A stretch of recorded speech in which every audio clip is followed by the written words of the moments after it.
Daniel Jones experiment is getting a little shaky. To me, he's starting to look like the old Daniel Jones that he did when he played for the New York Giants. And he better be super thankful for Jonathan Taylor, to tell you the truth. Jonathan Taylor, he got an argument for MVP right now. 100%, 100%. But Daniel Jones' biggest issue that I see, man, is that he gets too comfortable hanging around in the pocket, thinking it's cool to hold on to the football. It's like he doesn't feel the pressure coming, and that leads to too many sacks for the Indianapolis Colts. Same type of situation he did when he was with the New York Giants, right? But other than that, he's pretty sharp, and he gets the job done. At times during the game, I don't know if it's third down or a key situation, he just hangs around in the pocket, looking downfield. It's like he's trying to stare someone open or something, like, and, as a quarterback, the time is, essential when you're back there at quarterback. Time is of the essence. You have to get rid of that football. And those are one of the things that scares me about Daniel Jones, right? He doesn't need to be too productive, right? But he just needs to play well enough to win, like he did today. They was able to come back and get the victory luckily, in overtime. Daniel Jones, everything wasn't going too good. He went 19 for 26, 255 yards, 1 touchdown, and 1 interception. Jonathan Taylor showed up big tonight, as you can see. 32 carries, 244 yards, 3 touchdowns, along with 42 yards receiving. Now, anyone that plays quarterback can win a game when your running back rushes for over 200 yards. That's as simple as that, right?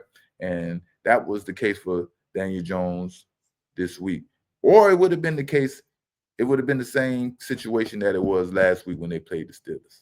So if Daniel Jones can understand and feel the pocket and have a better pocket presence and get rid of the ball a second quicker, or feel the pressure, and get the ball out of his hands, the Colts will be all right. The Colts will be all right. But let's talk about Sauce Gardner, man. I was getting ready to bring that up. Those 2 first rounders for the Colts, man. Those 2 first rounders the Colts gave up for Sauce, man. They already are starting to look a little bad and look like a bad deal, if you ask me. I don't know if you're a Sauce Gardner fan out there, but from what I seen today, all right, I'm not taking nothing away from him. He's only been there 4 days.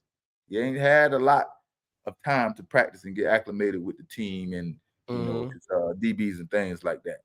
But some plays are just obvious to me. And like I said, I know it's early. But this is football.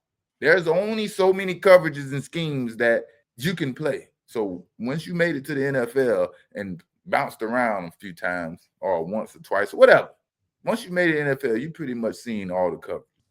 But imagine being a general manager that gave up the 2 first-round picks for a player that is going to do more harm than he is going to do good to your team. Imagine that feeling.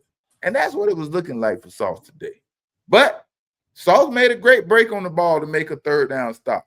And it looked like it was supposed to be a big play. Sauce didn't make the big play, but he made a big-time stop on 3rd down. It could have been a play that, they talking about him on ESPN for the whole week. Pick 6, he bagged that thing. But that's the difference between playmakers and players that just out there doing their job, There's a difference. You got playmakers and players that do their job. That touchdown that everyone is talking about late in the 2nd quarter was an opportunity for Sauce Gardner to make a play. On that play, Sauce looked like he was in cover 3. Now, cover 3, a cornerback is responsible for the deep third. On that play, Sauce, he squeezed the post route, which the safety is already there. And that post route was ran by Kyle Pitts, right? Sauce, for some reason, he committed to the post route, and the quarterback never gave any indication he was throwing the ball to Kyle Pitts, the post route. Now, mind you, still in cover 3. So why would you commit yourself to the post route in the middle of the field and your safety is already there? I'm breaking it down for y'all in cover 3. And also, like I said, Pitts was taken by the safety. So as a cornerback, this is what I try to explain and teach players and aspiring cornerbacks, like, and things like that. Don't cover someone and in zone coverage. Don't go out there just covering someone and committing yourself to a wide receiver, and the wide receiver is not giving no indication that he's throwing the ball to that player. He's not looking his way, his shoulder's not leaning that way, or anything like that. And that's what Sauce Gardner did on that player. Sauce was supposed to use his eyes and awareness, see the ball if it was thrown to Kyle Pitts or if it was thrown to Drake London. And if it was thrown to Drake London like it was, he should have been able to spin off and grab the ball in the air and make an interception. It's simple as that. Cornerbacks are supposed to put themselves in position to make the play. The ball isn't coming to us in no shape, form, any of that. You know what I mean? Sometimes, you get a little lucky here and there. You get the ball, you get the ball thrown right to you, get a tip pass and things like that. But, and think about this in cover 3, because a lot of people was debating this on X, right?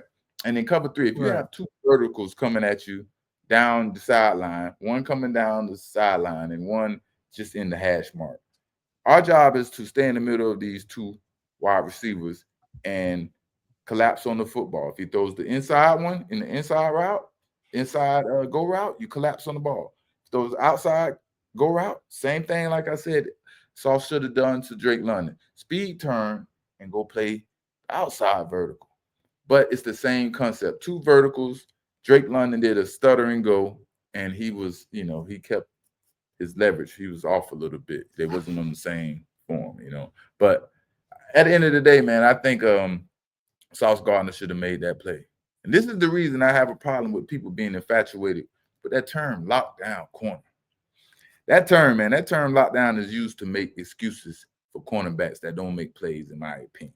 Just because it looks good in man-to-man coverage, that doesn't tell the full story. How does that cornerback look in any other coverage? As soon as they see a cornerback that plays press coverage and he does a great job and he get his hands on the wide receiver, they don't even care what happens to the football when the football is passed. They automatically use the term lockdown, and that solidifies this cornerback as this great cornerback or something like that. You understand? And it just pisses me off because there's so much more to football than freaking lockdown. What about the playmakers? Yeah. But it was also some other plays that Sauce Gardner wasn't able to make today. It was a few third downs where to get the ball right to Drake London, and he was like, he didn't have his feet underneath himself. It don't got nothing to do with the play calling and stuff like that. Just not being able to break on the ball. He's slipping and falling. Also, it was another touchdown for Drake London. We did that quick out.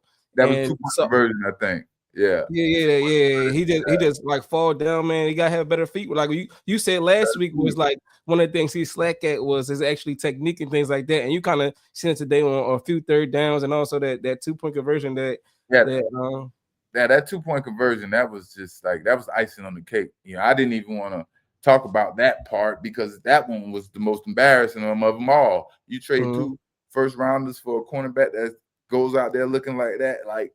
I can do that. You can do that right now with no training. You understand? Yeah, there was a few third downs like that too, as well. I mean, of course, they're gonna get as much attention as the plays that actually result in points and stuff like that. But I've seen some third downs like, damn, man, he's taking on wide steps, he's slipping and falling. Man, keep your feet underneath yourself.